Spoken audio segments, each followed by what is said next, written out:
Gabe, and I'm here with the quintessential stud muffin, Joel Gertner.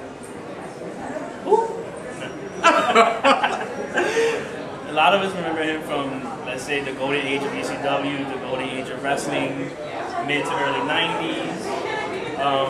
What can you tell us about that time period that won't get you arrested? The mid 90s, I think, was an interesting time period because the early 90s was not so good to professional wrestling, but the mid 90s things were kind of on an upswing, and I think around 98, 99, 2000 was probably a very peak era for wrestling as a whole. Certainly for ECW, where I was, and of course for WWF at the time, and for WCW as well. The Monday Night Wars around 98 were in full swing.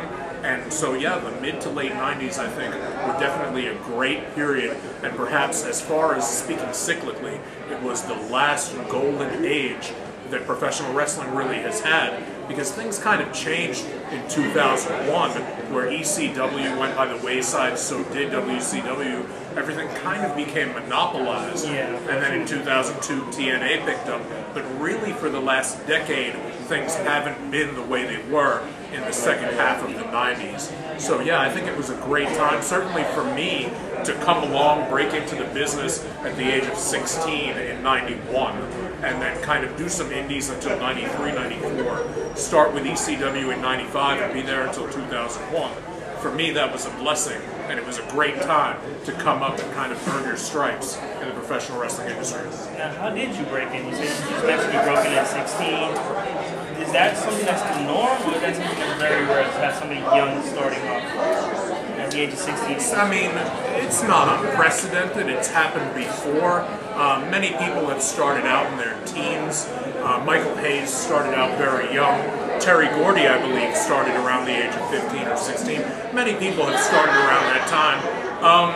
But, you know, to start out while you're in high school is, it's interesting, you know, because many of your friends are going to the Saturday night high school dance, and instead you're at the Lower East Side wrestling gym in kind of the ground floor of what are really the projects, but what is a booming for professional wrestling, a scene that it was unbelievable. When I came up at the age of 16, we had guys like Jason Knight, Devin Storm, Crowbar, Danny Inferno, the Inferno Kid. We had guys like that honing their skills, coming up 16, 17, 18 years old in some cases, and it was just an unbelievable place to be.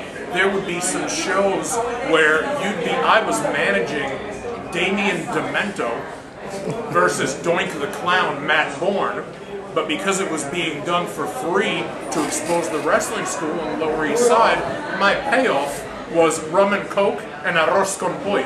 You know, that was the payoff. So it was an unbelievable scene, an unbelievable time.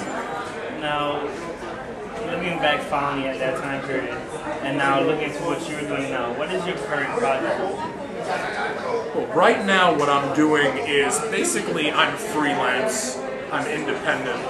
The most recent thing I did on a grand scale was the TNA, I want to say ECW themed pay-per-view, but they wouldn't call it that because they don't own the rights. So they were calling it EV2, EV 2.0. They did the EV 2.0 pay-per-view instead of Hard Justice. This year it was Hardcore Justice. And I was there with TNA working that pay-per-view, and they're an unbelievable operation. I had a great time. They're class acts all the way around.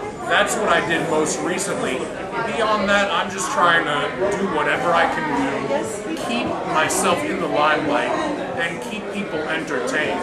That's the whole reason I ever got into the wrestling business. was to keep people entertained and to do something that I enjoy doing. And if that winds up being with a company like TNA or WWE, then that's great. If it winds up being with smaller, more independent organizations, that's okay too, as long as it's an entertaining product that everybody can enjoy. Now, seeing as you've been around since the early 90s, have you seen, you said, WWF seems to be monopolizing a lot of the top tier talent. TNA will be soon, a lot of their top tier talent stays there loyally, which I find surprising because back in the days there used to be such a movement between every company. What do you see the future of the entertainment aspect of wrestling going? Will be more, let's say, RVDs where it's basically talent and wrestling skills and putting on a show, or is it going to be all Cena's where it's all charisma? I think a hybrid of both. I think, that might sound like it's the easy way out, but that's really what's always driven professional wrestling. You can say talent rules the day, and you can say RVD, Jeff Hardy, AJ Styles is the way to go. John Cena, in his own way, is as talented as they are, whether people would like to admit it or not. I think at the end of the day, Hulk Hogan, when he was here at Madison Square Garden across the street, he, the most charismatic man in professional wrestling, he was the one that was selling tickets. Meanwhile, in the popcorn spot, right after intermission, every once in a while, you would get Dynamite Kid versus Tiger Mask, but it was a true popcorn match. People at the time didn't appreciate it, and people at the time were at the concession stand. When that match happened at Madison Square Garden, Dynamite Kid versus Tiger Mask, the majority of the fans were outside of the main arena and at the concession stand instead of watching the match. So I love work rate, I love talent, I love pure professional wrestling.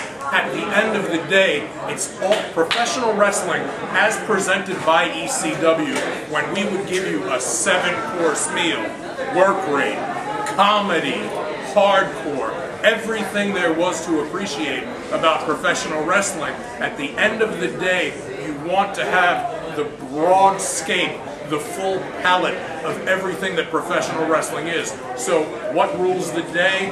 What should be paid the most? What should bring the fans to the arena? Whether it's pure talent, bell to bell, in between the ropes, or whether it is charisma and people, personalities that fans can appreciate. I think, to be truthful, you need a little bit of everything to create the next golden age in professional wrestling. Hope you enjoyed the first part of our Joel Gertner interview. If you're interested in finding him on Facebook, you can find him under MXW Joel Gertner or on Twitter under MXW Wrestling. Once again, this is Gabe from Stranger Drew Comics, where you can find us under StrangerComics.com for your weekly geekery. And don't forget, part 2 will be right above this, so hopefully you will finish this interview and you get to hear a lot more about Joe and his experiences in the wrestling field.